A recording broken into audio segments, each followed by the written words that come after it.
Hey guys, welcome back to my channel. আমি অন্বেষা আজকে আবার আরেকটা নতুন ব্লগ নিয়ে চলে এসেছি। তো আজকে তোমাদের সাথে শেয়ার করব আমি আমার জন্মদিনটা কিভাবে কাটালাম। তো আমার জন্মদিন ছিল 12 তারিখ। জন্মদিনের দিন নাইট ডিউটি পড়লে কারই ভাল লাগে বলো, কিন্তু উপায় নেই। যাই হোক, ডিউটি কমপ্লিট করে সকাল সকাল বেরিয়ে পড়লাম। আর ঠিক করেছিলাম আজকে আমি আমার মেসে যাব না, আজকে যাব ভালো মায়ের বাড়ি। সকালবেলা 6টার সময় নাইট ডিউটি কমপ্লিট করে বেরিয়ে পড়েছিলাম।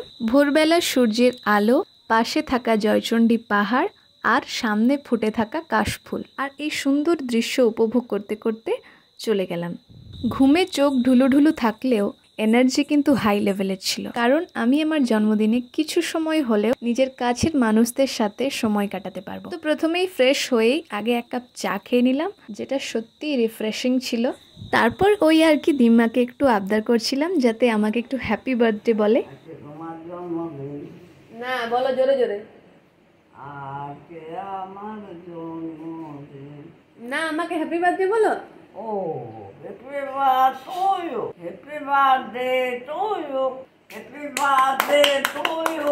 আজকে আমার জন্মদিন, আজকে আমার তনুর জন্মদিন। না মানে নাইট ডিউটি করার পর কার এত এনার্জি থাকে ভাই, আমি নিজেকে দেখেই অবাক হচ্ছি। তবুও একটু হলেও তো ঘুমোতেই হবে, নয়তো নেক্সট দিনে ডিউটি করতে পারবো না। যাই হোক, এরপরে ঘুম থেকে উঠে গেলাম 11টার সময়।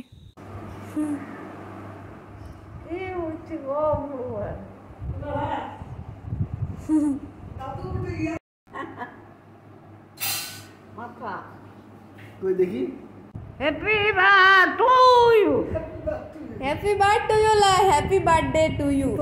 Happy birthday to you, happy birthday to you. বলো হ্যাপি বার্থডে টু ইউ ভালো মা। Day to you. ঘুম থেকে ওঠার পরেই সবার সাথে একটু গল্প সল্প করলাম, তারপরে স্টার্ট করে দিলাম রেডি হতে। কারণ এখন যদি রেডি হতে শুরু না করি তাহলে শেষ সময় অনেক তাড়াহুড়া হয়ে যায়।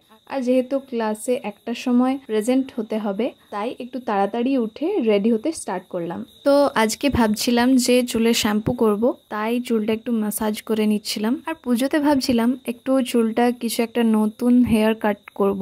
তো তোমরা একটু সাজেস্ট করো কমেন্ট বক্সে যে কি হেয়ার কাট করলে আমার চুলে ভালো লাগবে।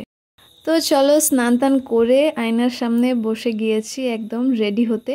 যদি আজকের দিনটা মর্নিং ডিউটি থাকতো তাহলে হয়তো একটু বিকেল দিকে বা সন্ধ্যের দিকে সময় পেতাম নিজেকে নিয়ে সময় কাটানোর বা বাড়ি যাওয়ার, কিন্তু যেহেতু নাইট ডিউটি তাই সকালে এইটুকু সময় ছাড়া আর বিকালে 1 থেকে 2 ঘন্টা সময় ছাড়া আমার হাতে সময় নেই। তাই ইচ্ছে থাকলেও আমি অন্য কোনোভাবেই জন্মদিনটাকে সেলিব্রেট করতে পারিনি। এই যে দেখো, রেডি হয়ে গিয়েছি, ইউনিফর্ম পরে নিয়েছি, ইন্টারনেট ব্যাচ লাগিয়ে নিয়েছি, আমাদের ইন্টার্নশিপ চলছে, আর একদম পারফেক্ট রেডি। শুধু চুলটা একটু শুকোলেই তারপরে খোপা করব। তো যাওয়ার আগে শেষ কাজ হচ্ছে দুপুরের খাবার খেয়ে যাওয়া। আর জন্মদিনের স্পেশাল ছিল আজকের এই পায়েস, যেটা বানিয়েছিল আমার জন্যে ভালো মা। অ্যাটলিস্ট জন্মদিনে পায়েসটা পেয়েছি, এটাই আমার খুব খুশি লাগছিল। তারপরে বেরিয়ে গেলাম ক্লাসের উদ্দেশ্যে। আর আজকে পরেছিলাম এই ঘড়িটা, যেটা আমি নিজেই নিজের জন্মদিনে নিজেকে গিফট করেছি। কেমন আছে ঘড়িটা জানিও। তোমাদের যদি লিংক দরকার হয় তাহলে অবশ্যই জানিও, সেটাও আমি প্রোভাইড করে দেবো।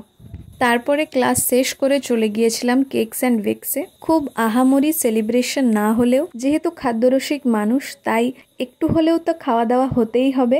তাই নিজেই কিনে নিলাম আজকে এই চিকেন ব্রেড পিৎজা, আর কিনেছিলাম একটা পেস্ট্রি, তো যেটা আমি এখন খাবো না বিকেলবেলা, যেটা খাবো রাত্রেবেলা। তো এখন খাবো এই চিকেন ব্রেড পিৎজাটা। অন্যদিন ডিউটি যাওয়ার আগে কোনো রকম কিছু একটা খেয়ে চলেই যাই, কিন্তু আজকের দিনটা যেহেতু ছিল স্পেশাল আমার জন্যে, তাই বিশেষ করে নিজের জন্য এইটুকু যেটুকু করতে পেরেছি। আর এই যে এটা হচ্ছে পেস্ট্রিটা, যেটা নিয়েছি চকলেট পেস্ট্রি।